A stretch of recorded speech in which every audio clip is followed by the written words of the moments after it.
when you feel scared, when you feel that fear, that's information. Something's not quite right. If you step on a roof and you get a shock through your body and it's like, oh fuck, I'm scared, then something's wrong. You should listen to that. Don't push that away. Like try to figure out what it's telling you, because there's information there. You know something's not right.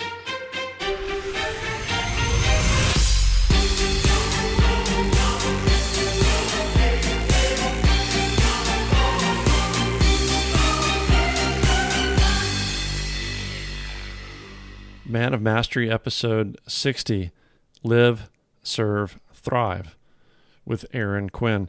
Aaron's a second-generation firefighter from Oakland, California, where he's been serving that community his entire career, truly living a life of service. And in this episode, Aaron mentions his favorite poem, which is all about life of service. So I'd like to start the episode by reading it to you, and I'm sure it'll be familiar to a number of you. It's from Native American Shawnee warrior Chief Tecumseh, who lived from 1768 to 1813. And it goes like this. So live your life that the fear of death can never enter your heart. Trouble no one about their religion. Respect others in their view and demand that they respect yours. Love your life, perfect your life, beautify all things in your life. Seek to make your life long and its purpose in the service of your people. Prepare a noble death song for the day when you go across the great divide. Always give a word or a sign of salute when meeting or passing a friend, even a stranger when in a lonely place. Show respect to all people and bow to none. When you arise in the morning, give thanks for the food and the joy of living. If you see no reason for giving thanks, the fault lies only in yourself. Abuse no one and nothing, for abuse turns the wise ones to fools and robs the spirit of its vision. When it comes your time to die, be not like those whose hearts are filled with fear of death, so that when their time comes, they weep and they pray for a little more time to live their lives over again in a different way. Sing your death song and die like a hero going home. Such a powerful poem, and particularly in the uncertain, volatile world we live in, and so much disconnect or seeming disconnect and discord that's out there right now. This is a great reminder on a lot of fronts to think about as an adult, to think about as parents, to think about from a daily gratitude perspective. So I love that Aaron reminded me of that one and gave me the chance to share that with you guys in starting the episode. It's also pretty interesting and humbling to just share briefly how Aaron and I got connected. A while ago, I did a solo cast about the January ride-along I did with a local fire department. And it was an amazing opportunity and an honor to share that.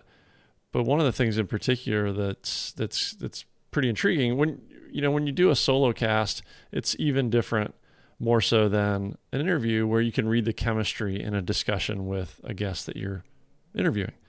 With a solo cast, you're just literally putting it out there, right? It's a one-way conversation. It's a monologue, and you have no idea if or how it resonates, if your message got delivered effectively, if it came across as you intended, if it's of the value you intend to the person you're really speaking to, who doesn't have a voice necessarily in speaking back. Well, Aaron heard that particular episode, and he reached out to me, and he said, man, you nailed it. So it's incredible to get that feedback when people take and have the opportunity to offer it, but even more so in the context of what I was trying to capture and some of the nuances and things that I meant to pick up on and capture and communicate. So again, I'm really humbled to get that feedback and glad that it landed in that way. So we came together by that way, Aaron and I, to talk in this episode about mental performance. And it's something we can apply in our jobs, in our lives, as individuals, as fathers, as husbands. Aaron, in this case, we talk about in the context of his job and his teaching, but we also stumbled into a discussion about fear as well, which was incredible. We sort of talk about fear sometimes as something to avoid, but maybe it really is more of a yin and yang sort of a thing. It's just, as Aaron puts it, it's just more information. It's another data point. And with fear in mind, we also talk about things like performance. We talk about goals and where sometimes goals can be defeating, whereas really you just have to keep working the process, put the reps in, do the steps, and keep moving, adjust. Again, all of which is so super applicable and timely right now with the world we're living in and what we're going through with COVID. So Aaron shares a ton of great stuff here today in this episode. And as you'll hear towards the end of the episode, where you can find him on social media, he continues to share not only with his fire department privately, but he's got that channel through social media to share things like his movement, breathing techniques, yoga, jiu-jitsu, the things he's passionate about come through in his online persona that you can tune into, and feel free to reach out to Aaron. So great guest. Turned out to be a great conversation. Hope you enjoyed this one as much as I did with Aaron Quinn. All right, today let me kick it off with Aaron Quinn. Super excited to talk to him. He is a husband, father of 3 children, I think born and raised in Oakland, California, but he has certainly been serving that community, serving as a firefighter to the Oakland community since 2002, almost 20 years. So I really appreciate that, Aaron. Thanks for joining us today. Thank you. Yeah, for sure. I'm excited. There's a ton to talk about here. I know, we talk about ramping up the game here in elite performance, but all about elite life performance in literally life or death situations. So I know we're going to talk about some of that today. For people who have tuned in and maybe heard my solo cast that I did after a ride along in my area here down in San Diego, or maybe even listened to Yoga for First Responders with Olivia Mead, may have seen some of your content on Instagram, right? But one of the things I found unique with the guys down here in my area is, I think, unique to what you've been doing for quite a while. I'll call it functional or cross-functional training, where you've mentioned you bring together not only fitness, but a focus on longevity, connection, passion, strength, fueling, breath as a big tool we talk about a lot, the mental and resilient aspect of things. So very, very well-rounded. I know you've got some experience in other verticals like Wim Hof breathing, jiu-jitsu as an art, and even yoga, of course. So tons to talk about and bringing this together in the real world. So I'm excited. Yeah, me too. Tell me, I always like to start. Sorry to interrupt. I'm just going to let you go now that I've preambled a bit. I always find it really interesting to understand what brought people to a career in service. How did you choose that?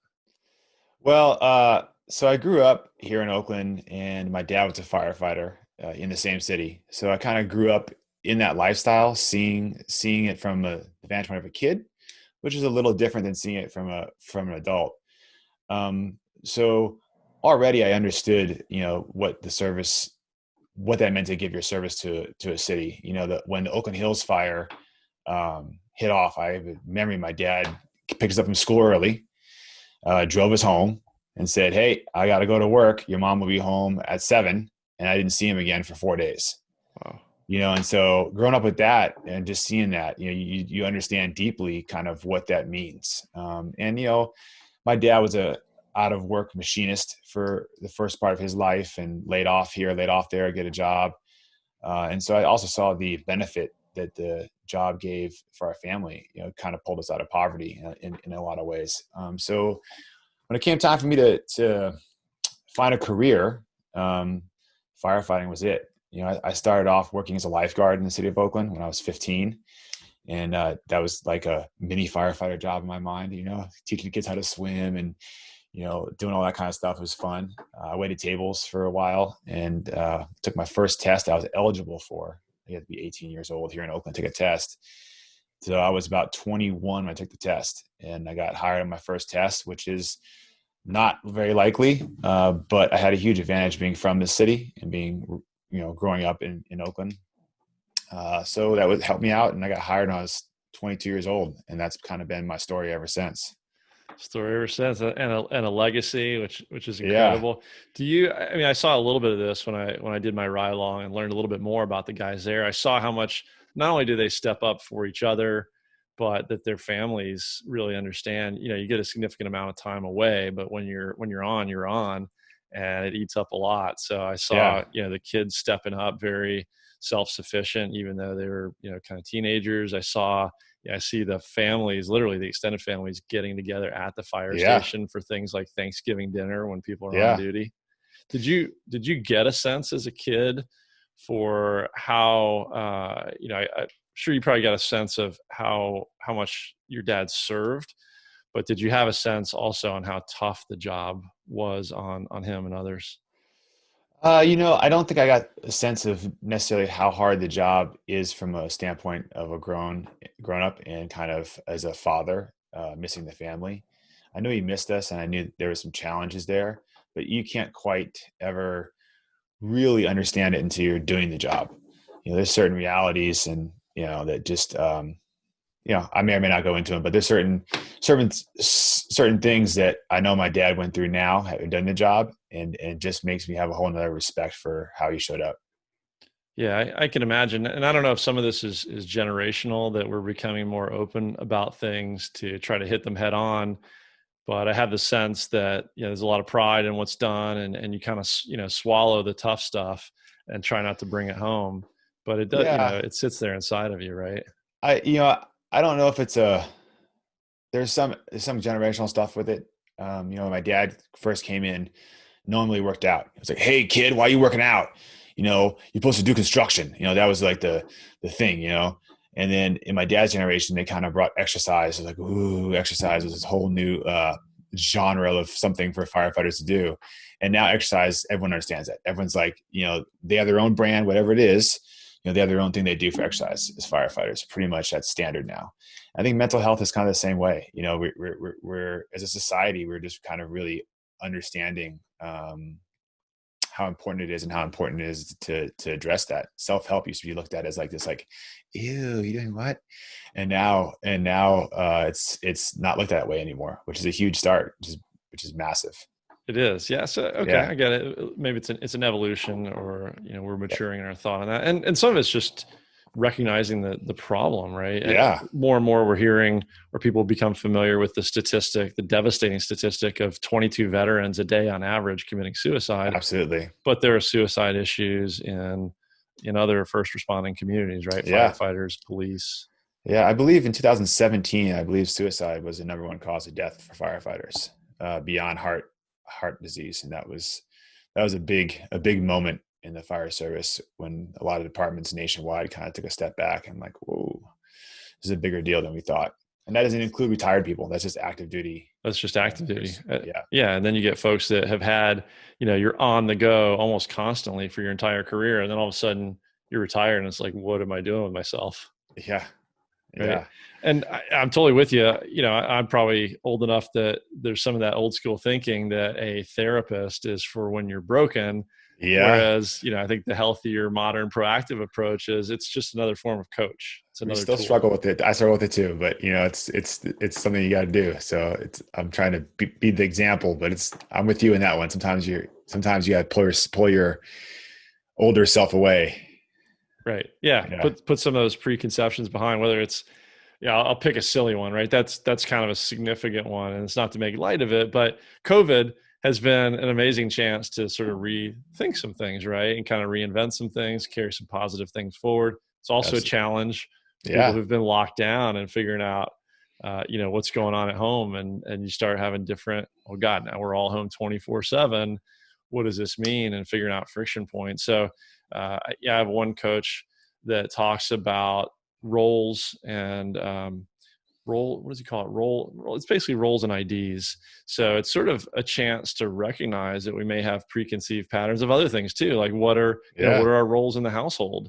So one day we were, okay, great. Let's get together as a family and do laundry. I'm teaching, we're teaching our 12-year-old son, here's what you got to do laundry.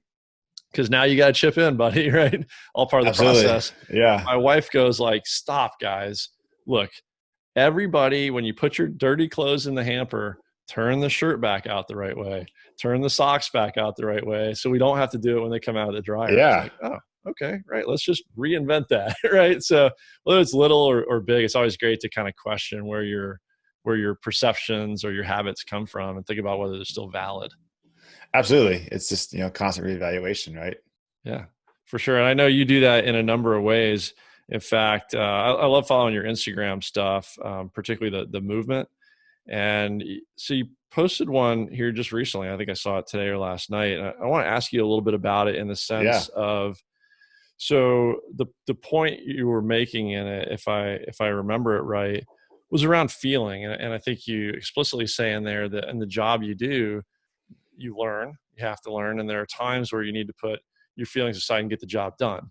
Yep. But then it can have the impact of sort of leaving those feelings turned off when you get back to your personal life and feeling physically or feeling emotionally, things like joy. So if I start with the first part of that, let me ask you in the sense, a buddy asked me as a question yesterday, not to me, but we were talking about some training we were looking at in sort of the sense of becoming your own first responder.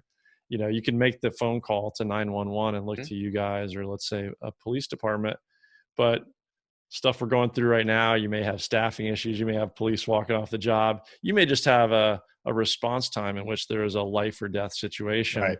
Can you start to develop some skills where you can be your own first line of defense for yourself and the people around you?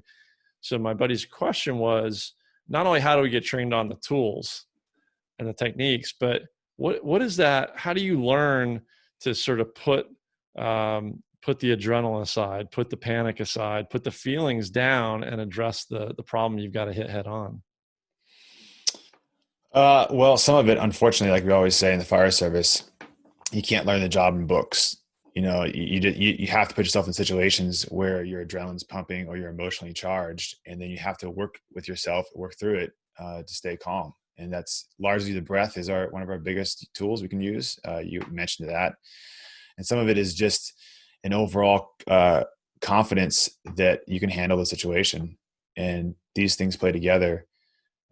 Not to delve too far down the mental performance side, but in terms of like how do you deal with some of the harsher realities, at a certain point, you just got to put yourself in them. And there's no other way to really develop it. It's like how you train for a marathon. Eventually you got to run a marathon, right? I mean, how do you train for a Spartan race? Eventually you got to do the Spartan race. Yeah. And so it's kind of, people ask this question. We have this thing called CORE, which is citizens responding in Oakland to emergencies or something like that. Yeah. And they ask us all the time, like, what do we do? When this happens, what should we distance that? And, I can't give you an answer, we can pre-plan 30 options. And when it goes down, it's going to be the 31st or 33rd option. And we're not going to have that planned. So you just got to stay fluid and be creative. And you just got to learn how to stay focused on task. I think that helps in situations like the process, not necessarily looking at like the overall goal, but staying true to the actual individual process of what you're doing, A, then B, then C, then D. And that can help refocus you and bring you back to what you should be doing versus letting your emotions spin out. Letting your head get away from you. That makes sense. Kind of work the process. Yeah. I hear it talked about as micro goals sometimes, kind of breaking it down. Yeah.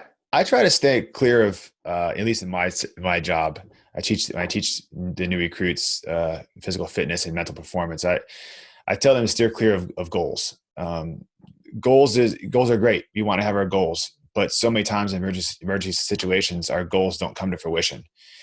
And time and time again, if we have these overarching goals and we keep losing them, we're going to bang ourselves down mentally. Right. So we have a kind of, it's kind of a duality, right? It's we have some idea of some goals, but we can't get too locked into that one goal, that one plan, because when it goes south, we need to adapt and overcome and just keep it moving to some degree. That's what we always say, just keep it moving, just keep moving. Keep it moving.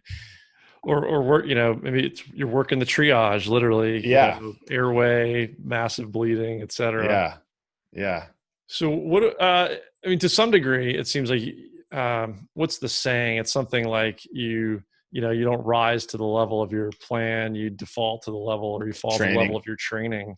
So can you start to simulate some of that in I'll call it simulation-based training, where you start to, develop some of those mental muscles, work on breath, work on sort of feeding courage and starving fear type of thing? Yeah. I'm not a huge fan of starving fear in general, but we can come back to that. Okay. Good to hear about that. Yeah. I think, I we're kind of going to mental performance. So I have these four C's I talk about: composure, confidence, concentration, and conditioning. And those are the four C's that I teach recruits. Composure is not necessarily being calm. It's letting ourselves be in the appropriate activated state. Too calm and we're just too relaxed, and too activated, we have tunnel vision. Our decision making goes down. We lose our tier 2 and tier 3 movement patterns. But in a nice activated state where our heart rate's somewhere between like 130 to maybe 170, depending how well you're trained, we still have most of our movement patterns, the tier 1 and tier 2 and some tier 3. We also have great decision making. We have enough adrenaline that are stronger, we're faster, we have better endurance, we have better visual acuity and auditory acuity. So this is the composure, right? We're keeping ourselves kind of in that bracketed space. Okay. Right. And we train that we can train it through exercise, not the CrossFit style or HIIT style of going as hard as you can, as fast as you can, nonstop. That doesn't produce the best tactical athlete. We need to be conscious of our movements and conscious of what we're doing and how our body's feeling and what it's telling us. The breath helps moderate that as well. Then we move down to confidence. Confidence is you are confident in your abilities and you're confident in the fact that you will succeed. We don't know how that success is going to look per se, but we will succeed, and we're confident in our abilities and our team's abilities. The shadow side of that is being able to admit when you can't do something yourself, right? As soon as you need help, we need to call for it, because it may take a while to get it, right? And then if you can't get the help, then you need to reevaluate and move forward and come to the next plan, right? That's a tough one for most of us, right? Learning to ask for help. It is, but in our job, like, we preach it, as soon as you need help, you got to call for it, because even in best case scenarios, in Oakland, we have 24 engines and 7 trucks. And so we have a pretty decent sized department. But even then, if we call for a second alarm or deuce or third alarm fire incident, it's going to be 5 to 10 minutes, which sounds like, okay, no big deal. But, when you're in it, man, those 5 minutes, they can be rough. So the sooner you call, the better. So you have composure, confidence, concentration. Concentration is keeping your mind focused on those procedures, right? The A, the B, the C, but also allowing yourself kind of like in the idea of the flow state stuff, concentrating on what the external senses are telling you. What are you hearing? What are you seeing? What are you smelling? What are you experiencing? Because these things are information on emergency scenes. And we need to be able to take those in, integrate those, and then be able to spit those out into a series of tasks that either we do or our team does to achieve what we want to achieve, right? So staying that concentration. And the last is conditioning. And that's where the training piece comes in. And I don't mean conditioning like working out per se, but I mean it's moving movements into muscle memory, right? The more complex movements we can train over and over and over again until they become second nature, muscle memory, not have to consciously think about them. That frees up our mind to then produce, to focus on the other 3 and to produce better decision making. It's all about decision making when it comes to emergencies. You train Kyle McGraw. I mean, you have some complex movements, I'm sure, like jiu-jitsu, right? But if you train them to the point where you don't think about them, that allows you then to focus on some other things, focus on the opponent, focus on some other issues, right? But you can't do that when you're new, because you can't even figure out like how to hold your hands. It's all new to you. So that's the conditioning side of it. Right. Yeah. Or you see, I don't know, I'm not a very good golfer. And so every single thing is still a point of concentration for me. But if you see a very adept, you see a professional golfer, how they're going to grip that club when they step up is not even a thought, right? Because they've done it so many times. Exactly. I've been thinking, I read something recently, and I'm trying to think of where I read it. It might've been in, so I got a book sitting here on my desk called The Talent Code by Daniel Coyle, where they went out and studied, they call it the holy shit effect of not somebody who has such innate inborn talent that it's obvious, but like, wow, where did that come from? I think it was in there. They were talking about how pilots used to get trained, probably like World War I-ish time frame. And it was like, you just start flying. Somebody's going to take you up and you start flying. And if you don't die, then you get to continue on. It was a huge death rate. And then not to mention the loss of aircraft. then someone finally came up with the idea of a flight simulator effectively. Like, Yeah. boom. Hello. Right. So I think about that. It doesn't apply to every situation, but I kind of think, how can we start to simulate some things? Yeah. So like, so I teach the recruits that aspect. So at least they have some building blocks to go through as this, and then it's putting them in situations that are uncomfortable, hot, tired, yelling at them. Yelling is a big one. You'd be surprised how many people can get real flustered yelling real quick. Ask them seemingly randomly questions when they're doing something, like they're trying to learn how to cut a hole and you're asking them, what they ate for dinner last night, and just try to throw them off. Right. And so those are some ways we can put that pressure. But unfortunately, in training, there's always that element of safety. And until you're kind of, there's not too many professions where you have no safety net. Like this is it. There is no one else to call, and there's no, like, the mistakes are meaningful. So until you're in that environment, you can train and you can get someone closer to it. That's also why we call probies or new kids, depending on, it doesn't matter how old you are, you're still a new kid, because you do dumb shit and you mess up, and that's just the way it is until you get better. Yeah. I'm really fascinated by, some of those mental games during training where you're pushing people. And even, there are times where you may have something designed that's completely safe, but you design how it looks to somebody, looks and feels, or what you're telling them to make it seem a lot more dangerous than it is. Like, you better not screw this one up. You could fall and die. Yeah. When in the reality is, like, they're perfectly safe. Well, some of it, I mean, we have roof props that are 20 feet off the ground. And so they're cutting on those, and, we tell them, hey, if you make a mistake, you could fall off. This is like the real world. Stuff is not really burning. So it's a little safer, but it's still not quite as safe as you'd want it to be. I did ask one of the guys down here in the fire department when he was talking about going up on the huge, I don't know, 100-foot or so truck ladder. Yeah. And I go, well, I've done climbing, right? I'm sure that you rope in, you're harnessed and you're clipped into something. Like, no. Oh, okay. And generally you got one hand on the ladder, one hand carrying a tool. There you go. So, you're kind of doing this kind of, thing as you're going up this 100-foot aerial, trying to manage your adrenaline. Right. Yeah. Wow. Good times.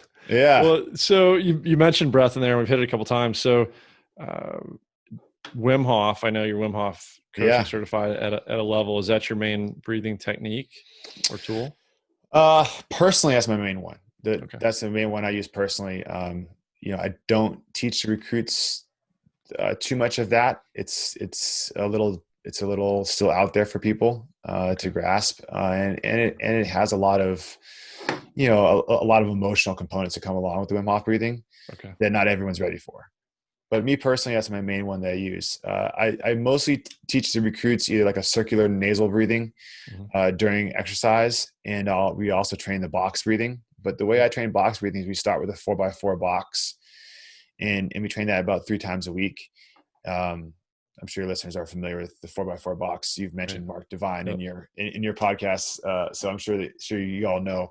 But then what I do is I tell them day one, hey, we're gonna get the majority of us by the time we leave this academy in 20 to 25 weeks, we're going to be able to do one breath every minute for 10 minutes, just 10 breaths for 10 minutes. I think that I'm crazy. And we just keep expanding that box until we get to a 15 by 15 box, and they're baffled by the power of that they're able to do that. And so, and not saying without challenge, but they're wow, this is amazing. We talk about how to, in that composure piece, how to use the breath. If you're always nasal breathing, you can drop yourself into a too calm of a state. And some of that is just being aware of how you're feeling, and connecting to yourself and saying, wow, am I too calm? Because firefighting has a very ebb and flow to it. Like any kind of emergency situation, there's waiting and action and waiting. We always say, like, you can be pushing in time to pull back and time to push forward and time to pull back. And so if you're in one of those like hyperactivated states, nasal breathing is probably the right thing to do to pull yourself down. But if you're in those kind of waiting states where things are still not 100% safe, but you still need to pay attention. Nasal breathing can come down too far where you start to get way too relaxed. So then maybe bringing a mouth breath and kind of picking it up a little bit, activating yourself a little bit is important. Know when to activate it. Yeah, we talk about that with the breath. So I train them in that too. Sometimes when you lift weights, it's not so much the weight we lift, but it's okay. Now we're going to try to get really relaxed, and then I'm trying to get yourself hyped up on the breath, and then go do a deadlift. And I tell them the purpose of this workout is not to lift this thing heavy; it's to learn how to use your breath to get yourself in a certain state of where your body's ready to go. Learn more of that tool or the application. Yeah. Let me. So I got a couple of questions. One on Wim Hof, but before I get to that, so I've been going through this recently with a breath coach, and also with a couple of people I'm working with on the coaching side of things. And one guy is, so what we're talking about is the nasal breathing and when you might move away from that in some spectrum of effort.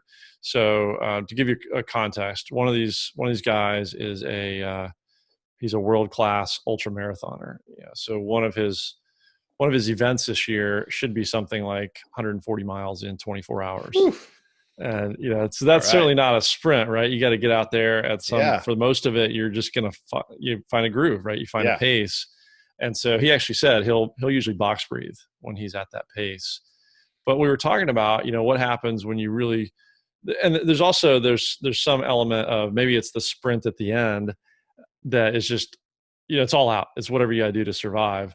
But there's somewhere in there where you've maybe significantly crossed into the anaerobic threshold, or to put it in terms of another guy who's a very competitive amateur cyclist, almost 60 years old, but like he can hold a 175 beats per minute heart rate on a climb for 45 minutes or an hour. Guys in phenomenal condition.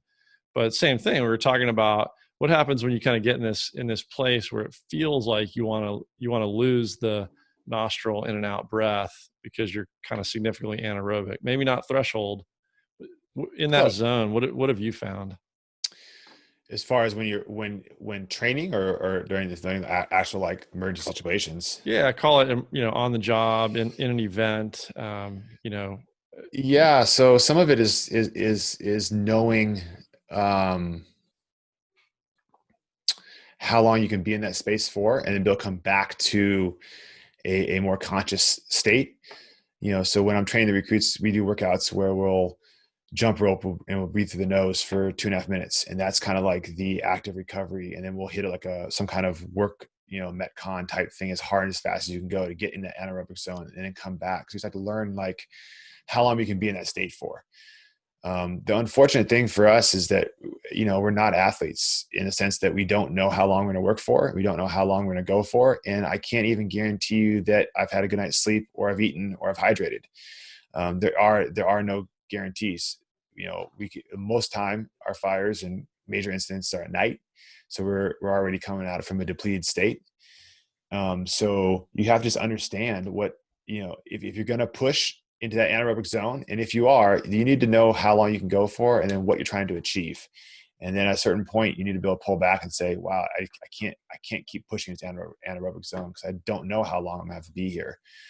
So I caution people about going into that space, in the event of an actual call or a fire. Like we got to be careful when we enter that space.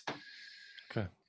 Yeah. I think I can relate to that. I can see how tough and dangerous that can be on top of what you're saying, being in a depleted state, and that'll screw with your heart rate and your breathing and everything on top of that. I mean, imagine if your buddy who's an ultra marathoner, he does the whole thing in 24 hours and then he hits that sprint at the end, and then they say, great, now you got to go for another 40 minutes. And you're like, huh? Like I just put it all on the line there. And so that's the piece that I try to let people understand is that, you always have to leave something in reserve as a firefighter, right? Because you might be going for quite some time.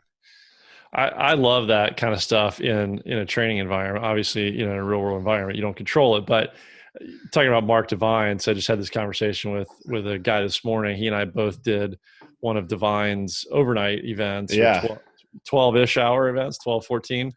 And they always have it set up to where they wind you down at what they want you to think is the end, right? And and you're doing yoga and you get to change into the dry clothes. And you can even see him pulling out like the medals of the t-shirts or whatever.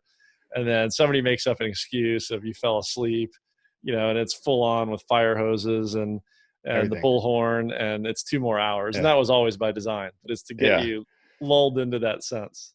Yeah. You can never let your guard down. You always gotta be ready to go. Right. That's training Krav. That's one of the, to me, like one of the fun things is at the very, very end when you already gave it all. It's like, okay, now we're going to do the all out drill, because this is kind of, this is the best you can do to try to simulate real world when you're already exhausted, when everything's through the roof. And now you just got to go until it's over, till you finish the fight and you're safe. Absolutely. Same in jiu-jitsu. Like you work out, you tired through your workout, and then you drill, and at the very end you spar when you're already tired. Right. Which is like, that's when it matters, right? That's when it matters. It's brilliant.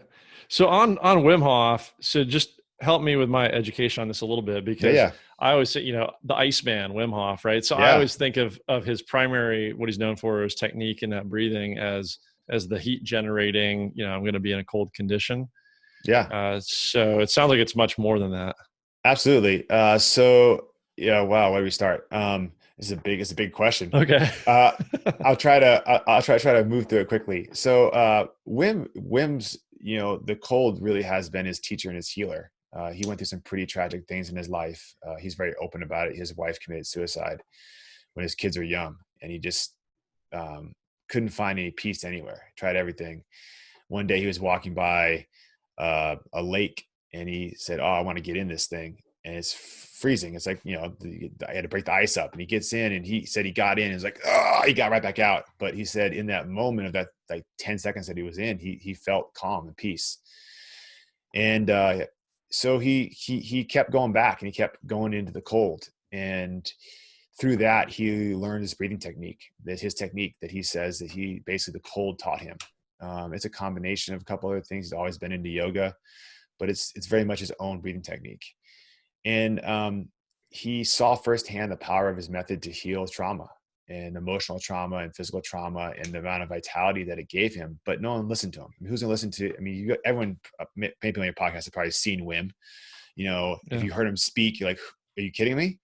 Like, who's going to listen to him, right? He's crazy. He's eccentric. He's some weird guy, some Dutch guy, running through the Arctic in bare feet, right? Who is this guy? And he realized, if I'm gonna get my message out, I have to get to people, and it's through science, but first it's through records. And so he set off trying to set all these world records in either cold and also heat extreme, and he did. And so people started listening to him, and he said, "Hey, I can teach other people to do this. I'm not unique." And that's a big thing. He said, "I'm not unique. I'm not some special thing. Everyone can do this." And so science started looking at him, and then science, said, no, you are special. He said, "No, I'm not." And so he was able to teach other people in short order. Probably one of the most famous things he was able to do is he taught a group of people ranging in age, I think from like 50 down to 20s, and maybe about 20 or 30 of them total. I can't remember exactly, but he had this idea that he's going to climb Kilimanjaro in 48 hours. And this is something that even the mountaineering people at the time, like, you can't do that. Even the best people can't do that. He's like, no, we're good. Maybe it's my breathing technique in the cold. We're fine. And I think most of them made it. Like the vast majority of them made it. And it really kind of like, people were like, what the heck is going on here? And that kind of really started catapulting him into the public eye to where it is now. So the brief story, that's kind of a brief story of Wim. Okay. Yeah. No, I did not realize all that. I mean, I have gotten the sense recently that it's about much more than just the cold tolerance. Even when I first came across him, same perception, right? Like, oh, he's physically unique somehow. Like, no, he's able to teach this effectively. He's got the TED Talk where he's in the box of ice and they're monitoring his core temp. I didn't realize that there's the opposite too. He's able to bleed off heat, like in a hot environment. He ran a marathon in the Sahara Desert with nothing but shorts and no water. It's amazing. But his whole thing, even the cold is all about spiritual depth and learning about the self. And it's the cold tolerance is a byproduct really for him. It's what a lot of people lock on to, especially in the age of biohackers. Right. We lock onto the science because somehow the science is supposed to teach us. But Wim even says it's about feeling, and it's not about the science. The science is for him, it's a means to reach people, to help people. Right. No, that makes sense. I get that, we're in a society where people have a very short attention span, right? So there's always Yeah. got to be a hook. But Yeah. that's awesome that there's so much depth there. And now I really understand how that fits together with the way that you think and what you Yeah. do. It seems like a lot of it is around, so you bring together yoga, you got your martial arts experience, your Wim Hof experience, and all your experience on the job in the ways that you've trained all these years. But it seems like ultimately it's about dealing with trauma of the job, trauma of life, and being resilient. Yeah. It's trying to not let the realities of the job, destroy you. The job is the job. It's what we do. I think in a lot of ways it's a gift that we give to people. People don't have to see and go through the things that we go through. A lot of people live in a bubble and they don't see society's underbelly, and the sorrows that our policies make, our decisions as a society make. And we see that. And I think for a lot of firefighters, because you grow up in this, more or less privileged society where we don't see a lot of that. And so all of a sudden you get on the job and you see all that, and it creates a big psychological divide, and trying to unify those two can be very challenging. And that's just one aspect of the mental challenges. And the breath and the yoga all helps to help bring that together in a space where you can show up for your family and your kids and your personal life, and hopefully live happily into your retirement. Right. I had another buddy make a comment to me recently, and I think we might have even been talking about my ride along, and Yeah. we were in the courthouse and the holding cells. It was a little shocking, and so he's a role in law enforcement, and he said, "Hey, look, you live in a nice neighborhood, you live in a safe area, but you don't know what's going on behind all these closed doors. Like if you knew, if you could look at Ugh. the legal records, the police record, like there is going to be so much ugly underbelly of even, kind of your immediate neighbors. It's crazy. Like how much of that is out there." It is. In some ways, I wish people could see it, because I think it might change some things in society, as current politics and what's going on in the world is evident towards. People see realities. I think it changes things. I mean, I can tell you how many times I go into houses and it's like 2:00 in the morning and there's babies walking around with dirty diapers on floors that are so filthy that you want to clean your boots off after you get out. Like, that's how nasty the floors are, is that you like, man, I got to disinfect my boots before I get back in the fire engine or fire truck, because I don't want to bring in that stuff in the fire truck. And here's these kids, they should be in bed walking around. That's just one aspect of it. And it's so common and people just don't see it. Yeah. People don't Yeah. see it. And it's not to, be in a glass house throwing stones, right? But you kind of realize pretty quickly, like we could all do maybe significantly better, at least not, maybe a little better, maybe Yeah. significantly better. Yeah. So when you say, kind of thrive, get to retirement, whatever that might look like. So what's the average age of a firefighter in the US? Ooh, like after retirement? Well, I have the sense that, you go through so much, literally physically, and what you bear, that there's kind of a longevity issue as well. There's absolutely longevity. There's multiple issues. There, cancer is a huge one, heart disease, depression, anxiety, suicide. If I had to take a guess, I would say somewhere in the 60s to 70s. That'd just be a guess based on when I see most firefighters. There's not too many that make it to 80. So we have a pretty big department, and we have a lot of retirees, and retirees, they're still pretty active. They come by the firehouses, and every once in a while you'll see one, and people are like, "Hey kid, that's your hero." Who is that? Exactly. He's been retired for 35 years. He's like 80. Like, oh shit, no way. Because it's unheard of. Like, oh my God, he's how old? Like, that's amazing. So yeah, I mean, I don't know the average age, but I'm sure it's not nearly as high as we would like.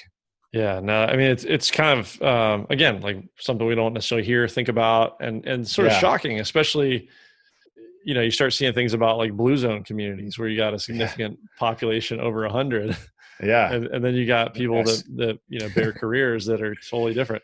Yeah. I probably saw a fraction of a percent of a percent, but like I got to think like backing the diesel truck up to the kitchen is probably not the best design in the fire station. No, there's a lot. That's just one aspect. The diesel sits on all your gear. So when you put it on, you sweat, it goes into all your pores. Right. And there's so many places we can go with this, but um, cities don't like us. We cost in their eyes, we cost money, and we're just an expensive insurance policy. So they're not out there to help us, and that's reality. If it wasn't for the fact that the citizens love us and they really understand for the most part like what we do and how they need us, the cities would just assume kind of get rid of us. Yeah. In general, I'm talking about general terms here, but politicians aren't really keen on spending money on us. And Yeah, that so, was the sense I got as well. Is yeah, it's always a cost side discussion. It's a yeah, it's a budget issue. It's a political discussion. yeah. It's not a human side discussion. It's a budget. Yeah, I mean, I saw it just in terms of the workload, the shift design, the shift work, which is another thing. Shift work itself, I think, is being Yeah, classified as a carcinogen now. yeah, absolutely. Class 2, I think, something like that. Yeah, Yeah, yeah, and not only from a health perspective, but like devastating effects on performance on the job, right? yeah. But that's what I mean. Like people to compare us to athletes all the time, but I kind of say we can't do that. We're not athletes. We're just an athlete can do all kinds. They can sleep, they can rest, they can hydrate, they can fuel. Like we don't have these options. Like we are constantly performing from a depleted state. That's our reality. And you need to be able to. It's not a question of are you going to keep climbing the ladder? It's like can we keep this ladder flat and can we keep it from sliding down too fast? And that's just the reality of what we do.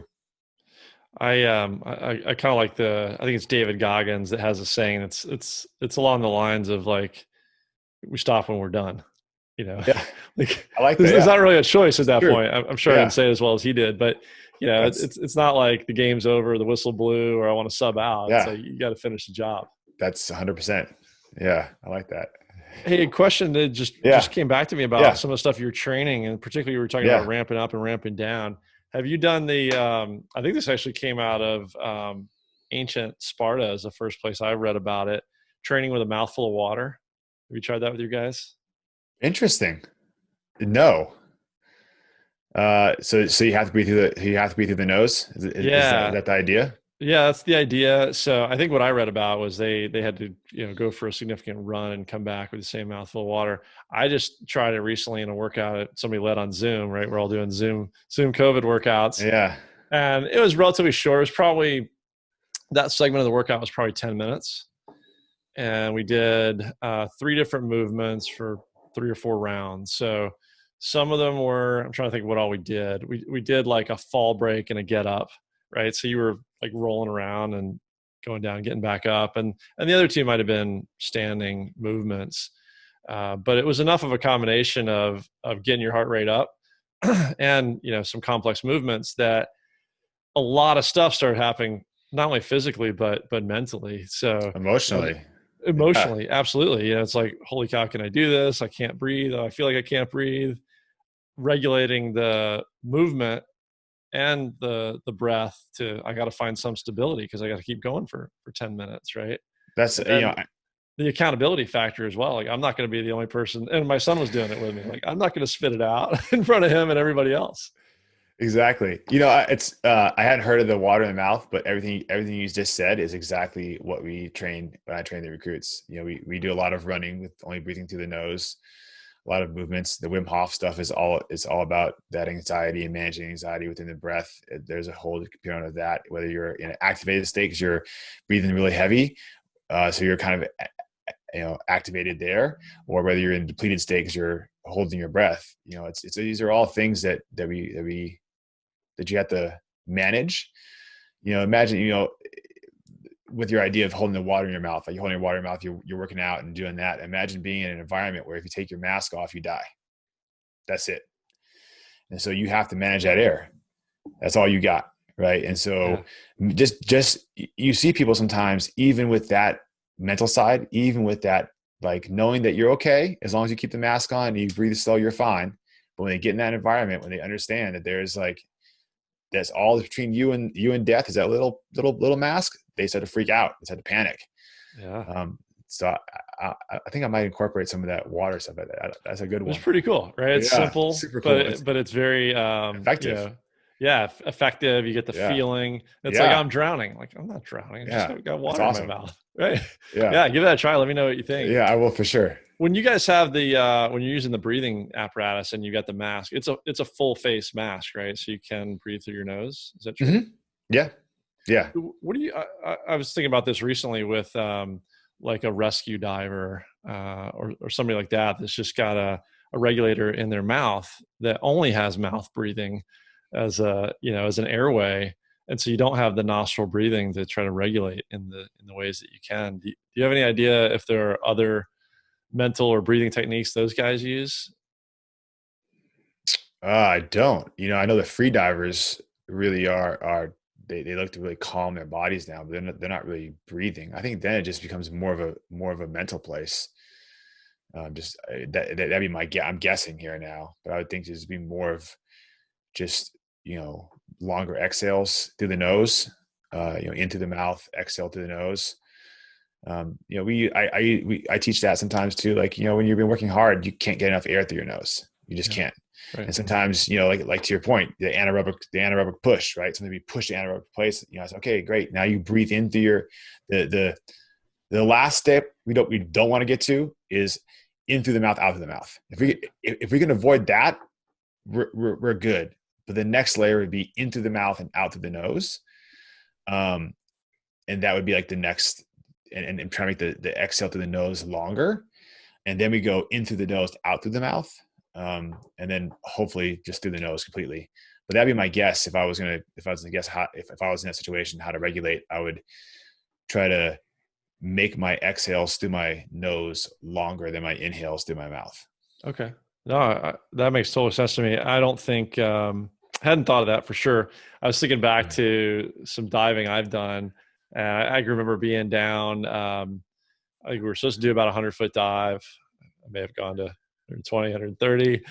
It was interesting. And then it's like, when you're down that far, if you have one of those panic moments, you don't really have a whole lot of viable choices. Like, you just got to get it back in line. Yeah. That's one of the things. You gotta find it. You gotta get it back. Yeah. Yeah. But I'd never thought about, I got to take it in through the mouth, but yeah, certainly could breathe out through the nose. Yeah. Yeah. Well, there's so much you got going on. I'm definitely going to ask if I can get some of your time to come back and dive further into the mental side and some of the growth and resilience stuff.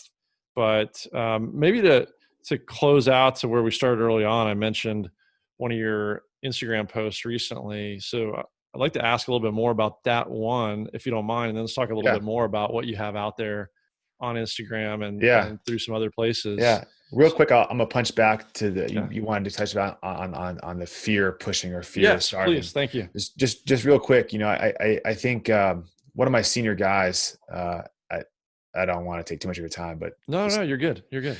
All right, so I'll tell a story. So I was brand new. I had about a year on, and I'm just getting ready to a point to go to the roof for my first fire. We cut a hole in the roof. You mentioned that, and so I'm teaming up with this guy. He's got 20 years on, and I have about a year and a half on. And so we're going to this thing. We're driving, and I'm tiller in the back, and there's this house, and you can see the smoke and the flames just shooting out of this motherfucker. And so like your heart's already pumping, and I'm like, holy shit, I don't want to mess up. This is the senior guy, and he knows my dad, and my dad's listening on the radio, I'm sure, and it's like, oh, the thing's really burning, and it's for real now, and you get all these emotions, right? You just, okay, I'm just put one foot to the other and just follow the process. We get off. He says, throw the 24-foot ladder. So I throw a 24-foot ladder. And he goes up first, and he's footing the ladder from the top, and he's waiting for me to get up there. And I climb up, and we lock eyes. And My eyes must have been huge. It must have been like huge. He looks at me, kind of giggles. He always giggle. He giggled at me and he said, "Oh, don't worry, Quinn. Just step where I step. If I fall through, don't step there." And then he takes off across his roof through the smoke, and I lose him, and that's it. And I'm okay. Well, I guess that's what I'm gonna do. So, but one of the things he always taught me was, when you feel scared, when you feel that fear, that's information. Something's not quite right. If you step on a roof and you get a shock through your body, and it's like, oh fuck, I'm scared, then something's wrong. You should listen to that. Don't push that away. Like try to figure out what it's telling you, because there's information there. Something's not right. Right. And so he was real big on like, just, if you get a little hairs in your neck stand up a little bit, you get the cold sweat down your back, just try to take a minute and figure out what it's trying to tell you. And if you need to get off, get off. If you need to keep going, or readjust. But that was one of his big lessons, about not necessarily suppressing that fear, but just understanding it better, I think. Okay. Yeah. Thanks for bringing us back to that. A couple of things that strikes in me. So when you talked about your 4 C's, when you're talking about concentration, actually looking at my notes here, I jotted down, you talked about several different things, but becoming information, senses and other things. And I wrote down intuition. Yeah. Because that is, that's one that I say I haven't been very well in tune to it. Maybe we all are, but we don't recognize it, or we see it as different things. But it's certainly one that's, I think, there for all of us. We can learn to foster it and grow it and build that sense. But it's a real thing, and sometimes it shows up as fear, but sometimes it shows up in other ways that have to be listened to, I think. Yeah. It's part of the Wim Hof stuff too. You're reattaching to your feelings, your intuitions, right? We're taught as a culture, especially males in our Western culture, to to push that intuition away, right? I mean, Right. and even in our science age, we don't follow our intuitions, and so I think getting in touch with that is huge. Sometimes in a job like ours, where that's all you have to fly by, sometimes you have to be in touch with that to some degree. Right. Yeah. I think, as guys, as Western society, if we want to be data driven or more scientific, we the thinking maybe that prevails is that's not so scientific, right? We get stuck more in our head, but wherever it comes from, and more we learn that there are neurons in our heart and our gut, and there really is a gut sense, right? Yeah. But even if I just try to make it, I'll just try to make it scientific. We know that our conscious mind can only focus on a small number of things at a given time, and our less conscious perception of mind can work on a lot more. So I know our brains just like to find data, information, and connect patterns. To me, that's what intuition is it moved a lot faster than I could, and it figured something out that it's trying to tell me. Exactly. I couldn't have put it better. Yeah. So back to the post. Well, let's unpack fear a little bit more. I love this one. I'm right? excited. Yeah. No, Patrick Sweeney was on. He calls himself the fear guru. So he talks about harnessing fear, right? And maybe fear manifests in different ways at different times or for different people. And I used, I think I said earlier, feeding courage and starving fear. I got that from Divine, who got it from some Native American text that talks about the fear wolf and the courage wolf. Right. I think in that metaphor. But there's another great book that I really like called The Gift of Fear. I can't remember the name of the author, but what you just described, this is how it sort of struck me beyond the intuition piece, is the gift of fear is, the way I remember it, essentially there are lots of things that maybe our body and mind wants to be scared of. Right. But a lot of them are maybe irrational, or they're just sort of very, very low odds, low possibility dangers. So that book was about starting to recognize and put aside, that maybe I'm feeling something that's extremely unlikely. So I remember examples of starting to be more situationally aware. You're walking down the street and maybe you're scared of the dark. Well, I don't know. Is there a good reason in this situation I'm in to be scared of what might be lurking out there in the dark? Or am I just harboring something that doesn't apply to the situation? And so it ultimately becomes about like clearing away some noise and using the right fears about the right things. Yeah, I think it's understanding fear, being able to have a conversation with it to some degree, and not necessarily suppressing it, not necessarily doing what it tells you to do, but not, being scared of it, realizing that it's an emotion that's in us for a reason, and it's something that will educate us, and we can start to, to kind of Mark Divine's, thing, don't feed fear. It's not necessarily we're feeding it, but we're trying to understand it more, right? So that we're able then to understand, to your point of like, what do I really need to be scared of? Do I need to be scared of the dark in my basement? As a kid, maybe you do, but as an adult, maybe not. Now if I'm a woman walking down a dark alley in a shady neighborhood, do I need to be scared? Yeah, probably I do. So I think, yeah, well said. I think it's understanding that reality, right? And what was it trying to teach me? What was it trying to say? And that fear may be different in different places and different times, different people. It's a conversation that we need to learn. That's all Wim Hof stuff. That's all stuff I learned. Okay. That's all stuff I learned from doing the breathing. That's not his stuff. That's all stuff that I learned from doing the breathing. That comes out through that. Yeah. You're definitely going to get me on board with the Wim Hof stuff and diving deeper there. So is there in like starting to train fear or know fear, understand how to read fear? So is there a growth element of that where you start to want to do things that are scary to you and that type of fear? I phrase that. I think there's definitely an element where you start to get to a point where you want to experience things that you're scared, that scare you, or things that are fearful. Obviously in the right titration, right? So that you can, see if that's a true fear or not fear. I mean, I'm sure that's part of part of Krav Maga. It's part of jiu-jitsu for me, right? Like, just you train with somebody that scares you a little bit, right? Right. You're kind of like, okay, well, let's see where this leads me. I definitely think there's an element of that for sure. Yeah, I could see that. I think at least for me, in the way that I've used it, to some degree, it's the whole get comfortable with being uncomfortable or the unknown. Yeah. So I'll tell you something I'm doing this weekend, and this will be outdated by the time this airs. But so there's a guy, another author who's an ex-Navy SEAL called Tom Shea, and so he's got a book called Unbreakable that was really a compilation of letters that he had written back and forth with his family when he deployed to Afghanistan and wanted to leave them with some knowledge as kids. He wasn't sure if he was coming home. Apparently his wife, Stacy, sort of tricked him into getting it published, but a great book, and especially as a parent, as a father. And then he talks about doing hard things, like doing a 24-hour walk. It's just a walk. Doesn't seem that hard, but what you got to do. So what we're doing this weekend that Tom is leading, and I signed up for this before I found out that he went through Hell Week 5 times, apparently. So this guy is going to lead us on what he calls the Unbreakable 48, which is very similar, I think, to Goggins' thing of 4 miles of running every 4 hours for the 48-hour cycle. So if you do it all as running and you make it, you would do 48 miles in 2 days. Or, Tom says, hey, make it a family thing. You can walk, you can bike, you can, mix it up, right?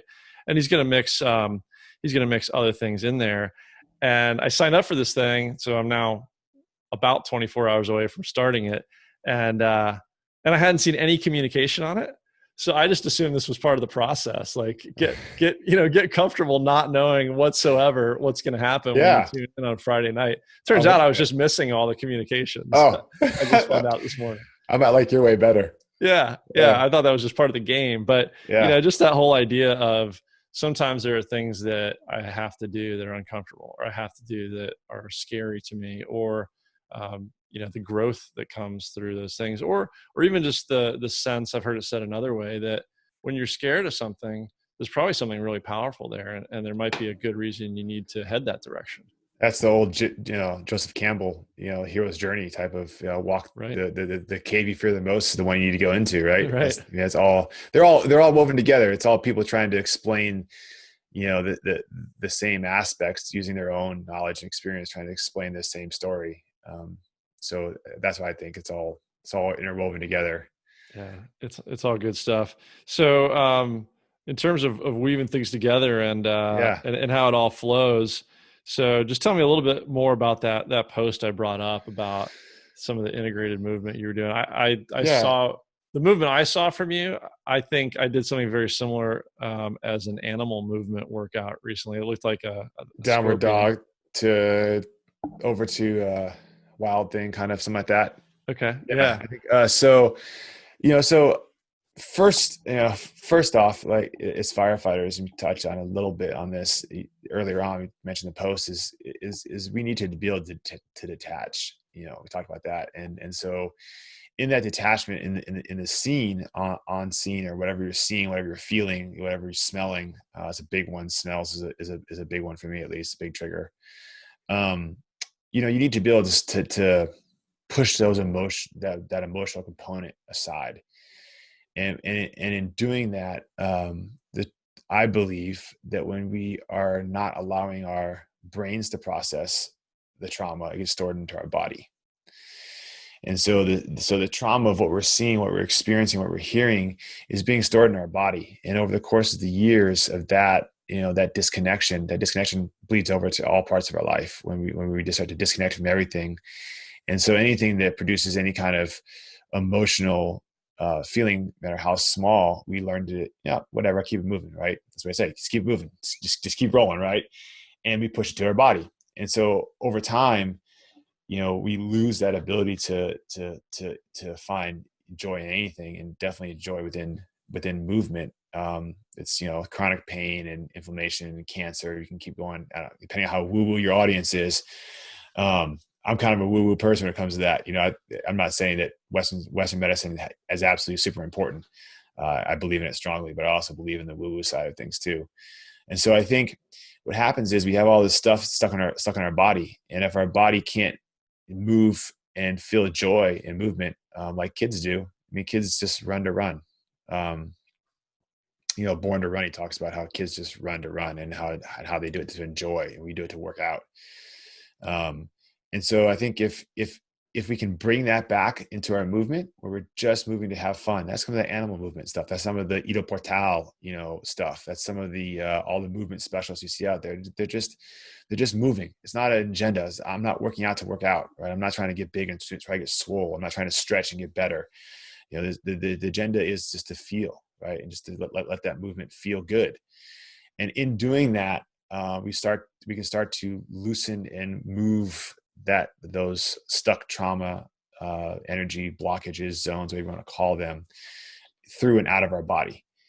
And especially for firefighters, I think, because we have so much physicality in our job, and taught to be physical, and taught to embody that, which is a whole nother topic in itself. But being able to find joy and movement in our body is the first step into allowing ourselves to process what we've seen, what we've done.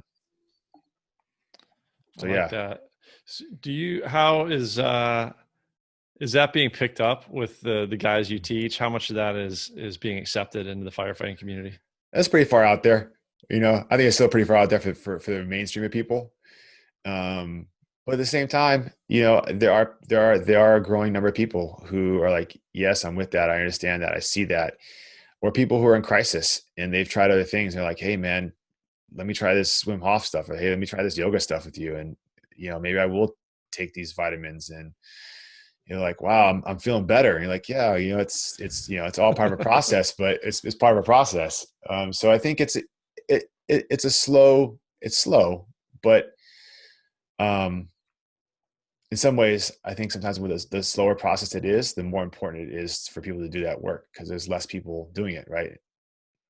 It is, and I think it's another one that it's simple but not easy. You can read about it and it makes sense, Yeah, but you just got to do it, And yeah, I know some of your workouts and routines have been picked up by Olivia Mead and the yeah, Yoga for First Responders crew, yeah, which are doing awesome work. And when she yeah, said to me something very similar to what you said, that you're releasing these blockages in, whether it's the nervous system, the skeletal system, the muscle system, whatever it is, connective tissues that you don't necessarily release in other ways.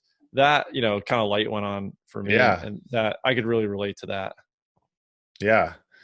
is, so, about being woo woo or not, and maybe you just Yeah. got to kind of live it. It just reminded me of a guy I ran into recently. We're friends through our kids, and he's had back problems for the last few years. And I go, like, I can relate, right? Been there, had surgery, tall guy. And I actually gave him a thumb drive with a like 25-minute yoga routine on it. And I go, like, this is one of my fallbacks. It's pretty quick. And Yeah. a few times a week, let me know what you think.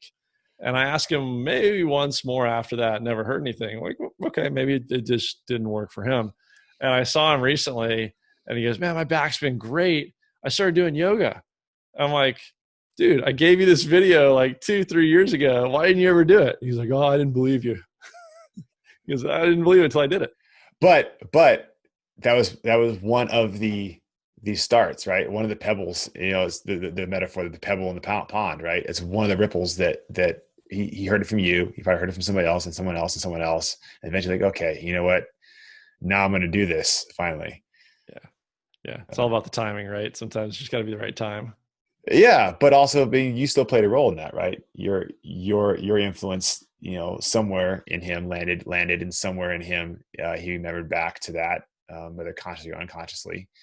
Yeah. I'm just glad he found what Yeah, works for him and ended up in the right place, right? In yeah, the end, it's just kind of it's all about health. it is.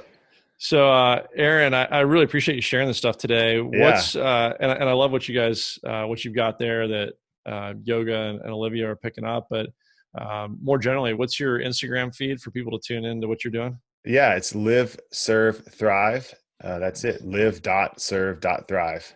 That's Instagram and across Facebook and on the web too. Awesome.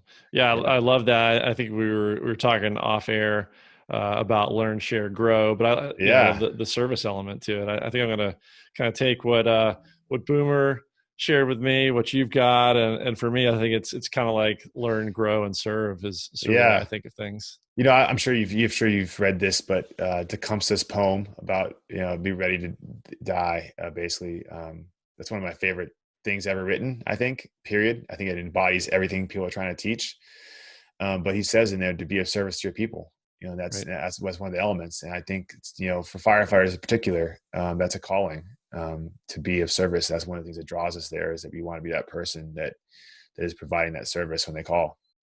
That's No, why I say. yeah, absolutely. And I know ultimately what you do is about, you even say like, becoming the best you, but I know it's not necessarily about Aaron, it's about the guys you're teaching. Yeah. Do you how old are your kids? Do they get on board with you with this stuff as well? Yeah, they laugh at me. I have a 15-year-old daughter, Okay. and then a 10-year-old daughter and an 8-year-old son. Yeah, they stretch sometimes. They sit down and do the breathing with me sometimes for like around maybe, and then laugh. But for them, it's more just seeing it. Who knows what they're going to be doing when they get to that age, right? It's just imparting on them to kind of take care of their bodies and be stewards of their own health. And that's kind of the big piece that we look for.